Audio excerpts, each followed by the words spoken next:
अगर metabolic error आया है तो लार्ज अमाउंट हो जाएगी, पर अगर मेटाबॉलिक एरर नहीं आया तो एडिक्शन उसके बगैर भी होती है।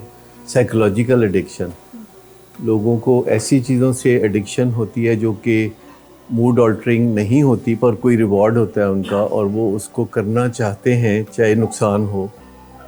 रिवॉर्ड ये नॉन केमिकल एडिक्शंस हैं, उनका भी तो कोई रिवॉर्ड होता है ना, इंटरनल या एक्सटर्नल। तो अगर क्वांटिटीज़ ज़्यादा हों तो उसका मतलब सिर्फ ये है कि फ़िज़िकली अब वो एक मेटाबॉलिक एरर आ गई है जिससे कि जो ड्रग यूज़ है उसकी मिकदार बढ़ रही है। तो साइकोलॉजिकल एडिक्शन भी होती है अपनी जगह, जिसमें कोई मेटाबॉलिक एरर नहीं होती।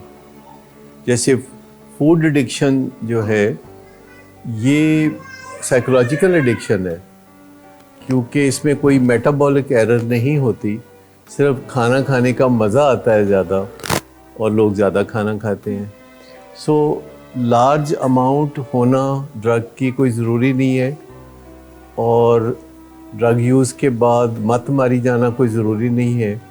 साइकोलॉजिकल एडिक्शन भी हो सकती है। देखिए, नेचुरली अगर किसी को नुकसान पहुंचता है ड्रग से तो सबसे पहले उसके ज़हन में ख्याल आता है कि ये काम मैं छोड़ दूँ।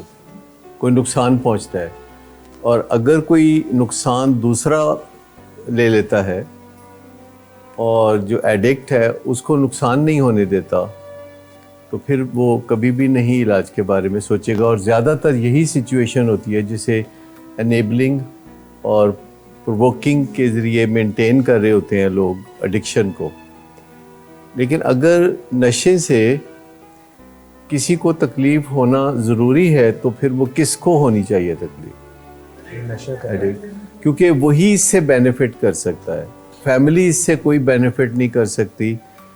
ड्रग यूज़ अगर मरीज़ कर रहा है और तकलीफ़ फैमिली को पहुंच रही है तो फैमिली इसको कोई पॉजिटिवली यूज़ नहीं कर सकती।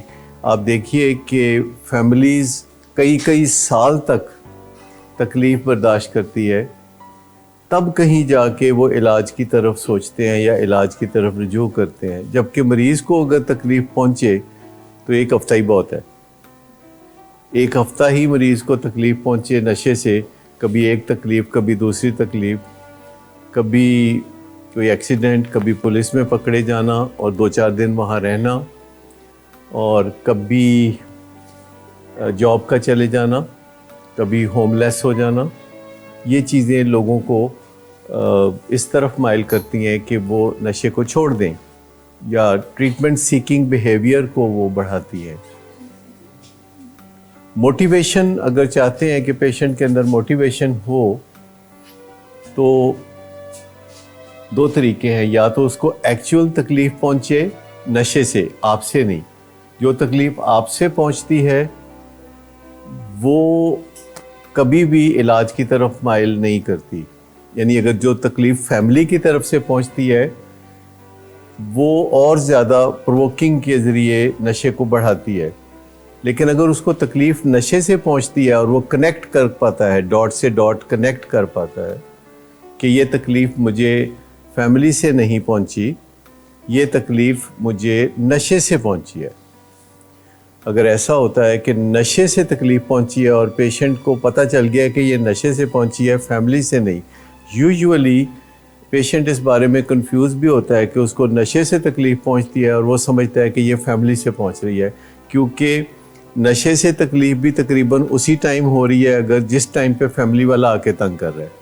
अगर तकलीफ़ बढ़ जाए और मज़ा ज़रा कम हो तो अल्टीमेटली नशे के मरीज़ जैसा इंटेलिजेंट आदमी नशा छोड़ना चाहेगा। अगर तकलीफ़ बहुत ज़्यादा हो और बज़ बहुत कम हो, जो कि ऐन मुमकिन है कि जो लोग अल्कोहलिक होते हैं या एडिक्ट होते हैं तो उनकी तकलीफ़ें बहुत ज़्यादा हो जाएं। तकलीफ़ अगर कोई डिज़र्व करता है और उससे बेनिफिट कर सकता है तो वो पेशेंट है। लेकिन ज़रूरी नहीं कि आप उसे सचमुच की तकलीफ़ में से गुजारना चाहें। उसे लफ्ज़ों के ज़रिए, बातों के ज़रिए, इंटरवेंशन के ज़रिए आप उसके अंदर ये क्रिएट कर सकते हैं परसेप्शन कि तकलीफ़ बहुत है।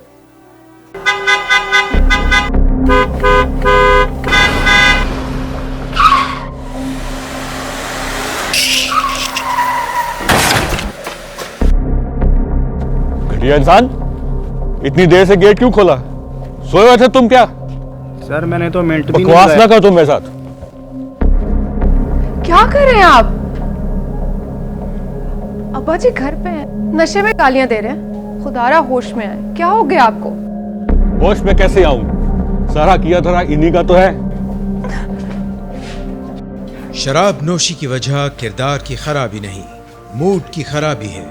शराब नोशी कभी भी नशे की बीमारी में बदल सकती है।